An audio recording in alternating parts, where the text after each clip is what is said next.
Howdy folks, thanks for checking out the lesson here for Big Sandy River in the key of A. We'll be working out of G position with the capo on the 2nd fret. So again, sounding the key of A. And I've created two variations for this lesson, or two arrangements if you will. And they both follow the melody, while of course the second one gets a little bit more expressive, a little more chromatic, and a little more notey if that's possible. But this tune is a great workout for the right hand, especially in the B part. If you want to fine tune your right hand technique, you know, that B part with all those arpeggios.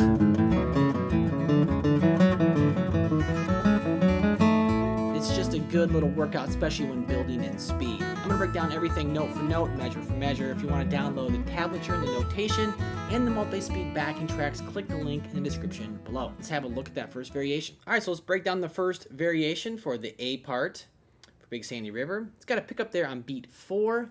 I'll play it through and then break it down. So here it is. 1, 2, 3.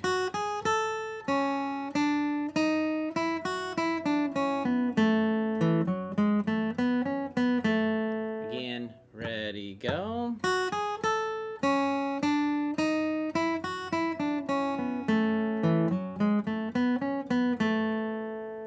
And really just one more measure and we'll kind of complete the 4-bar phrase. Kind of the A part's broken up into 2 phrases essentially, and they're each 4 bars long. But yeah, so we got the pick up there on beat 4. It's on the open E, then 2nd fret E. So down, up, and then 2nd measure, go to the 3rd fret of the high E. And this measures all chord notes here, so it's 3, then open B, 1st fret, 2nd fret. So and that is the measure 3, first note in measure 3 there. And that's kind of the big trick to this tune, is if you can just kind of get this little chromatic lick. That is a large part of the A part, right? That's the big theme, big melody there. And then measure 3, again, we land on the 3rd fret of the E, B string. And then it's open E, back to 3, 1, open B, 2 on the G, open G.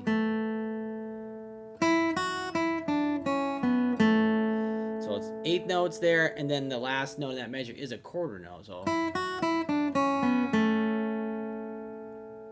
in measure 4, we go to the D chord, and we're gonna kind of work through a D scale a little bit here. So open D, 2nd fret, 4, open G, 2, 4, back to 2, open G.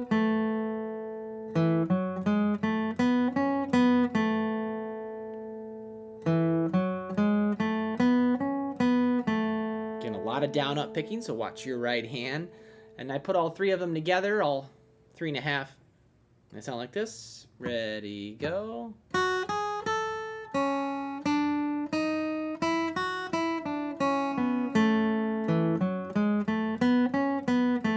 Then moving on.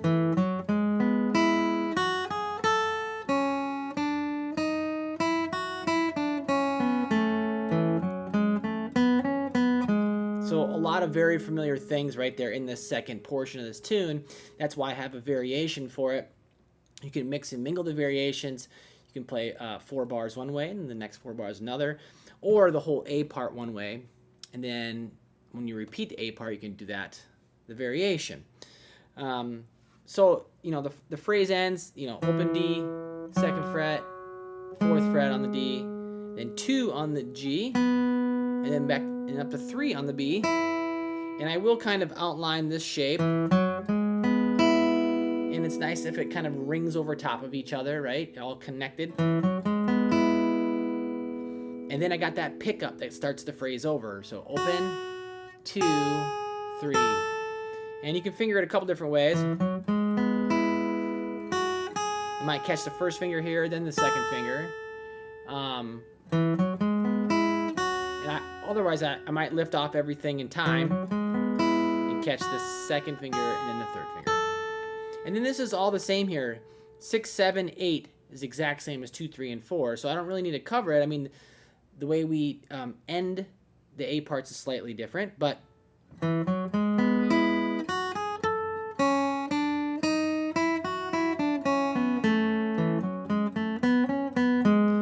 then going on here, take the first ending and you go back to measure 2. So the first ending ends on the open G, and then 4, 5 slide on the D, and then open G. Again, just kind of getting that drone effect. 1, 2, and 3. And then on beat 4, we've got the pickup that starts the A part over. So open E, 2nd fret E, and then measure 2.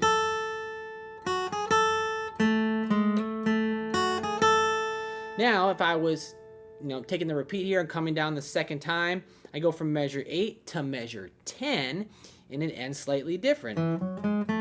Then measure 10, and go into the B part. So, measure 10, I kind of go down major pentatonic scale, so open G, 2nd fret D, open D, 2nd fret A, G. 3rd fret on the low E. It's the G note. 1 and 2 and 3. Then we go into the B part here. Lots of arpeggios, if you will. And again, it has a pickup, or I'm choosing to do that there on beat 4. Then measure 11.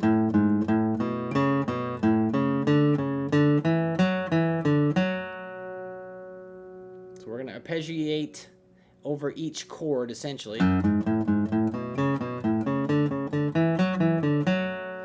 So in measure 10 has that pickup into the B part, open E, 2nd fret E, and then measure 11, 3, 2, 3, open A, 2, open, back to 3 on the low E, back to 2 on the A. A lot of back and forth here.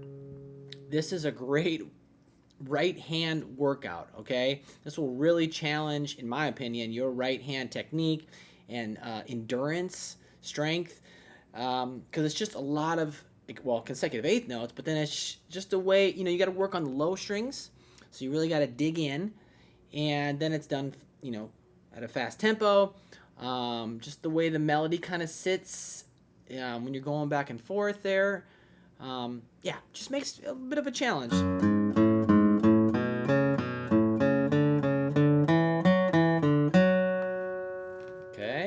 So if I go from the second ending, measure 10, 3,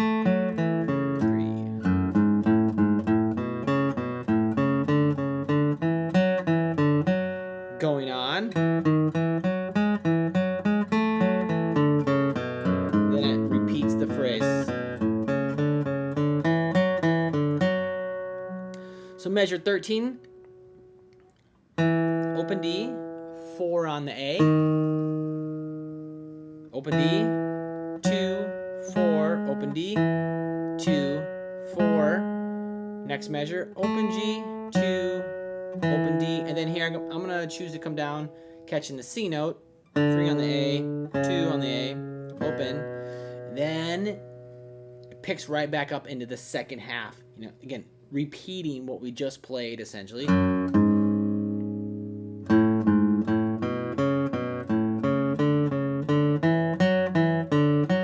So 15 and 16 are just like 11 and 12. So if I move on then to measures 17, 18, and 19, kind of showing how we end it. And repeat. Now, the first ending and second ending are, again, largely the same, but just slightly different. Measure 17, though. Again, that's just like the D measure we did in measure 13. And then measure 18, we end the first ending of the B part. Open B, 2nd fret D, open D, 2nd on the A, 3. And then here's our pickup, and we go back to measure 11.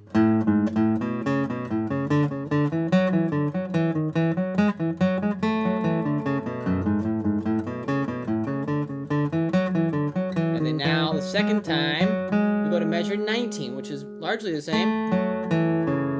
But then I got to go from that low E 3rd fret all the way up to the high string to pick back up if you're going to repeat the melody, you know, whoop, and then measure 2, right?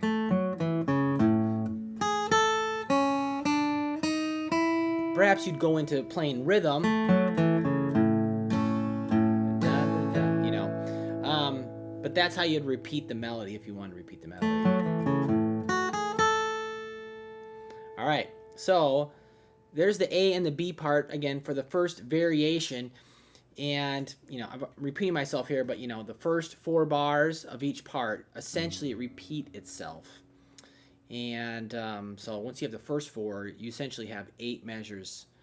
I'm going to play through the A part and the B part without repeating. Okay, I'm just going to play it down without repeating. So 1, 2, 3.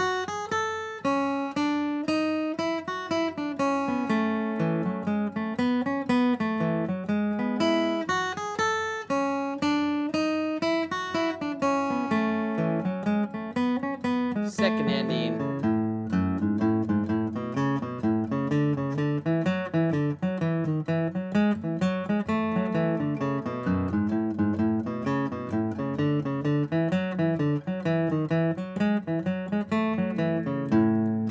Okay, there's the first variation.